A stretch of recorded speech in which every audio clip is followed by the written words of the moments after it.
ہم کریں گے ہر مظلوم کی حمایت۔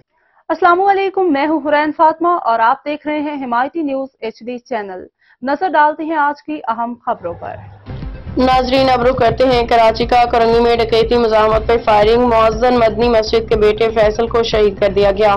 Korangi 3.5 number good luck school کے قریب آج دوپہر افسوسناک واقعہ پیش آیا، جہاں نامعلوم موٹر سائیکل سوار ڈاکوؤں نے مدنی مسجد کے مؤذن کے 35 سالہ بیٹے فیصل کو موٹر سائیکل چھیننے کی کوشش کے دوران فائرنگ کر کے شہید کر دیا۔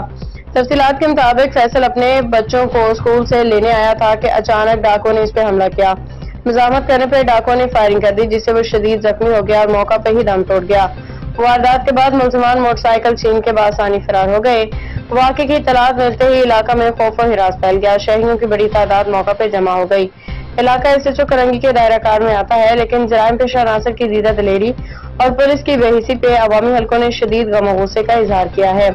شہریوں نے مطالبہ کیا ہے کہ SSP کرنگی فوری نوٹس لیں اور DSP کرنگی اسلم صاحب سمیت متعلقہ افسران کے خلاف سخت ایکشن لیا جائے۔ اگر موجودہ افسران عوام کی جان و مال کا تحفظ یقینی بنا سکتے ہیں تو اعلیٰ حکام سے انہیں معطل کر کے فرض شناس افسران تعینات کریں۔